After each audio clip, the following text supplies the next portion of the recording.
welcome to episode number 101 of the PE Geek Podcast. And as always, it's an absolute pleasure to welcome you here. And wherever you're joining us from today, I'm super excited to welcome our guest in Julia Sargent to the show. How are you? Hello, yeah, I'm very well, thank you. Yeah, great. Now, we were talking before that for you, it's a little bit cold in England at the moment. Like, you want to set the scene of where you are and who you serve and what you do. It is, yes. Hi, I'm calling from Loughborough University today, which is in the East Midlands in England. I currently work in the National Centre for Sport and Exercise Medicine at Loughborough. I'm in the final stages of my doctorate here and just working towards putting my thesis together. Nice. So does that involve lots of research as well as writing at this point in time, or are you past certain stages and you're up to the final stretch? Yes, it does. Yeah, I've collected all my data in terms of working with PE teachers in the UK, and at the moment it's just finishing off the writing and putting it all together. Great. So where did your story begin? Because obviously this is where you are at now, but if we traced right back, how did you get involved in this physical education world, and what sort of sowed the seed years ago? Sure. Well, I did an undergraduate degree at the University of Bath and became interested myself personally in digital technology. But it really came to the fore. I did a work placement year where I worked at a school in England and was working within the PE department there. And the school themselves decided to adopt an iPad scheme and became really sort of interested in how the PE teachers themselves and the students were negotiating these devices, trying to incorporate them into PE, and thought, actually, this is something I'd like to look at a bit more. So I did a research project with them and based that in terms of my undergraduate degree. And then a PhD opportunity came up with Ashley Casey, who some of you might be aware of. So I've been working with Ash for the past 3 years now, doing a very, very similar work in looking in terms of, how and why are PE teachers in the UK using digital technology, bearing in mind they're not required to. Mm-hmm. So that's been my kind of focus now for the past 3 years or so. So it started off as this nice sort of interest that you had, and then you sort of explored it a little bit more so, and then now you've dived right in head first and collecting real research. So to answer your own question, why are people using digital technologies in the UK even though they're not required to? What are you sort of seeing? Sure. Well, similar, I guess, to my own interests is that these teachers who I've worked with, so it's four teachers across the UK from a variety of different sort of contexts, mainly secondary education, which in the UK is 11 to 18. But they're very much interested in digital technology and interested in bringing that personal interest into their own classrooms. Yeah. And seeing the value in digital technology making things more efficient, more effective, and the desire to do something differently, trying to make sure that those benefits are connected to students learning themselves. But that general sort of interest in, what value and potential can that have for PE? Yeah, so that trace is very similar to my own path. In 2008, when I first started the website, it was mostly because I was obsessed, I would say, with technologies, and I also taught PhysEd, and I started to weave that into my own teaching and explored it, and got the benefit of that. So is that, like you mentioned, is that still the driving force that you see? It's a passionate teacher who's very interested, and then from there, maybe they can leverage that passion to bring other people on board who may be a little bit more skeptical? Yeah, I think it is largely driven by a personal interest, and like you said, seeing the value in our own lives to do things, quicker, more efficiently. But I think, when you try and marry up those two contexts, your home life and actually when we bring it into the classroom, is that sometimes there is that disconnect between, seeing the value for doing things like internet shopping or, playing games, but actually then how do we connect that to students learning and making sure that learning is at that forefront? So there is that drive, that interest, but actually it doesn't perhaps marry up so well when it comes into the classroom because it's got to be that focus then on the students learning. Yeah, it has to be a bit deeper than, that sort of surface level. I'm interested in technology and here it is. I'm going to employ it in my classroom. And the best stuff that we see usually comes from that place where people have put a lot of thought into why and how, and that maybe even starts sometimes where they even haven't got devices yet, or they haven't got technology.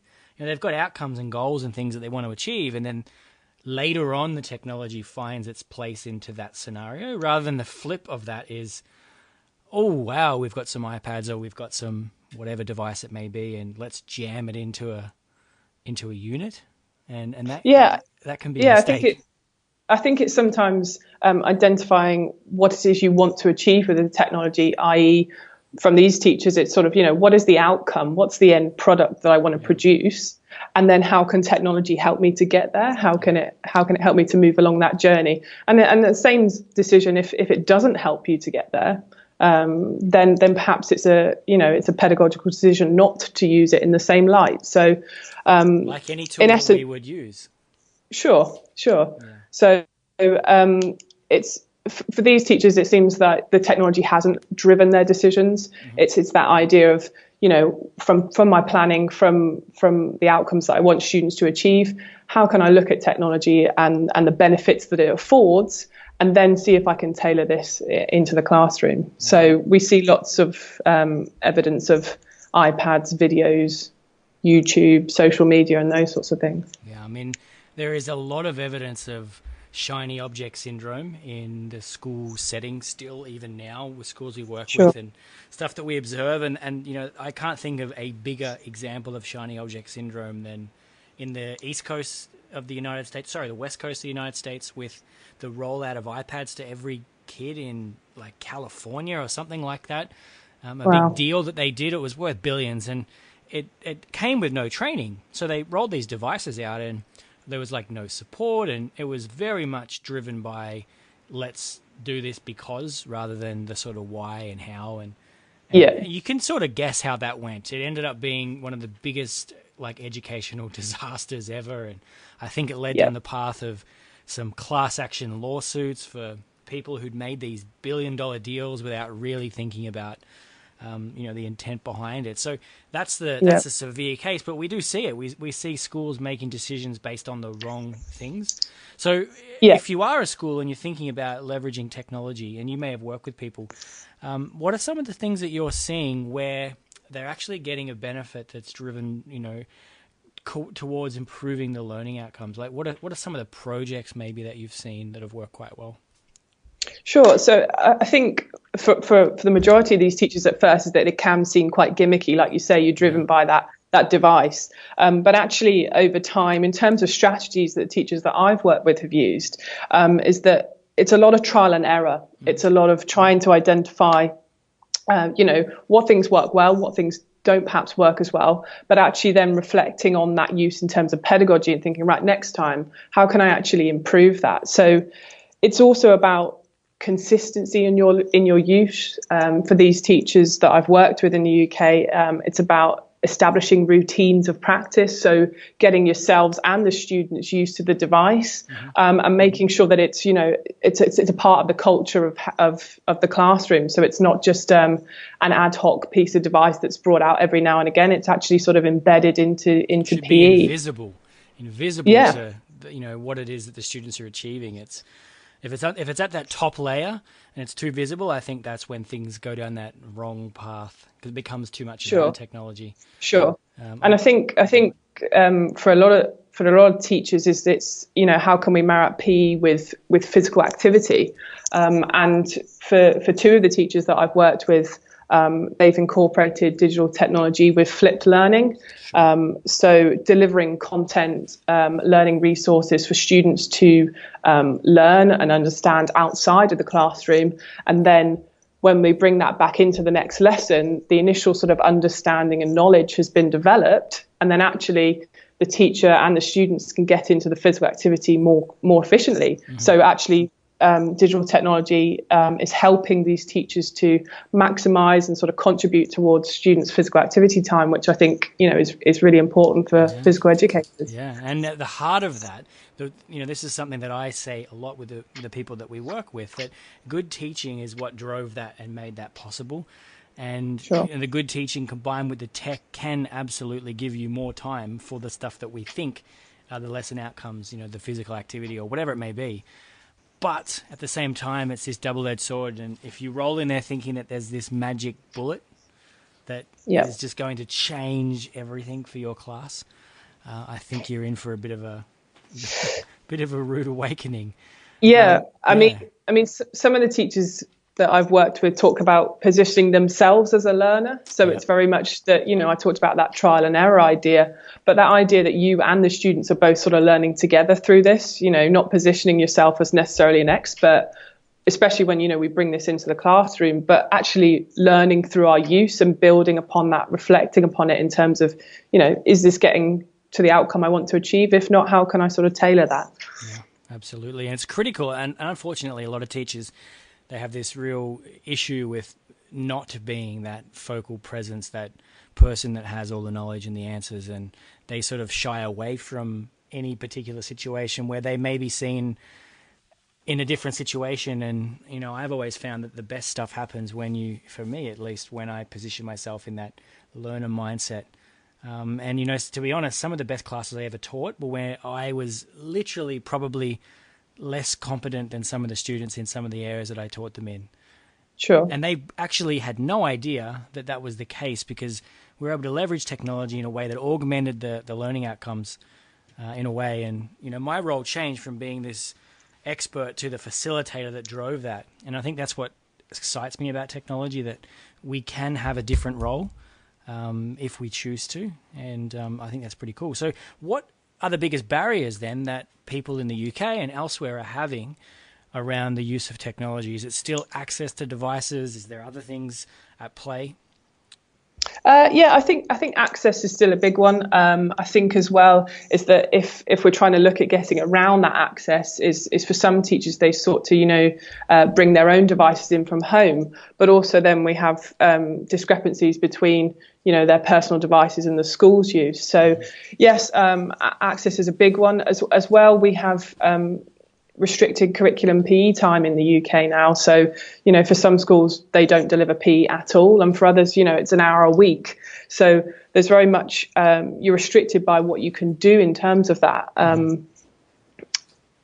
I think other barriers that teachers face is other teachers' perhaps perception of their use as well. That I've found with the schools that I've worked with is sometimes there isn't that broader focus from the school, an iPad scheme or a buy-in for sort of technology for education. So the PE department or even themselves are working in relative isolation. So there isn't always that sort of support, that network and that consistency across sort of subjects or in the broader school. And I think that's where spaces like Twitter with, broader professional networks, people talking about what the practices they're doing and the challenges they've had, has also become a space where teachers seek to find that information and support in other ways.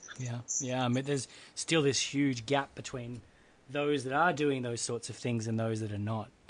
And bridging that gap is part of the journey of, I guess, what you're hoping to achieve, and looking at different ways that can be done. Is like, what would be the goal of the work that you do if you were to look 2 years into the future and thought, that was successful? What would it look like? I think for the work that I'm doing is that it's looking at how and why these teachers have got to where they are, but also looking at how they've built and constructed their practice. And it's about, my work's about detailing that. But I think it's about spreading information on, some of the strategies that they've used, i.e. the flipped learning, the trial and error, and providing that information and saying, this is how it's worked in this context and with this teacher, and also may work in your context as well. But it's about, from these teachers, it's about knowing that information and things that have worked, and then spreading that message to others. Whether they do adopt it or not is up to them and their context. But it's about having that information of how it's worked and why it's enabled them to do the things that they do, to make sure that, people have that information at hand if they choose to look to it. Yeah. I mean, what's the biggest barrier that the distribution of universities have in today's day and age? Obviously, there's still a lot of work that gets done behind academic walls and paywalls, and, a lot of this great work would be would be appreciated and viewed by lots of people, but it doesn't get seen. So is Sure. part of this also looking at ways in which that this communication and information can be dispersed through more frictionless methods? Yeah, so we have our typical outputs in terms of things like books and academic journals, but like you say, is that doesn't get necessarily read by a mass audience. So things like Mostly speaking the same to you. people read that stuff. Yeah, the sure. academics reading it to each other, basically. Yeah, so some of the teachers that I've worked find local teach meets within their area really useful to getting information about what's going on. Yes. So it's opting in is to can I come and speak about the work that I've done there? Can I I'm looking to sort of create some resources that I can distribute on things like Twitter, little sort of case study pieces that can possibly be distributed. But I mean, in terms of if anyone has any suggestions of ways that they would find useful in terms of picking up this information, then I can certainly take that on board and awesome. Yeah, and try and distribute. That's the where we're at now. Like, we've got all these different mediums that we can leverage, and there's so much opportunity to share great messages. And I think it would be disappointing if great academic work, and I'm not just talking about work that you're currently working on, but all academic work in the PhysEd realm wasn't shared, because information should be free and it should be liberated. But unfortunately, a lot of the academic world sort of stifles that because of other sort of things at play. So I love that you've come onto the podcast and you sort of given some insight into that, and where you're headed. Where could people find out more about what you're doing and follow up with you if they had any questions? Sure. You can find me on Twitter. My handle is at Julia_Sargent. I also can be contacted via email at j.sargent@elbra.ac.uk, which I can provide to you. In terms of outputs, is a book coming out early on next year called Digital Technology and Physical Education Global Perspectives, which some of my work features in. So you can find my work out there. But again, looking towards, when I finish my PhD, is I will be publishing my work, and I'll make that available on Twitter and various platforms in terms of ResearchGate and those sorts of things, to make it sort of open to people to read. And I'll share that on Twitter and make that known. Amazing. So I mean, you're the sort of person that I can definitely get behind and feel inspired by, because you're sort of carving away, you're researching, you're finding things out in the real world, and helping people get those lessons in digestible ways that they can actually act on. And for that, I really thank you. So thanks for stopping by. We'll be sure to link up any resources that you want to point out or have mentioned during this episode, and look forward to hearing from you in the future. Brilliant. Thanks very much, Jared. See ya. Thanks. Bye.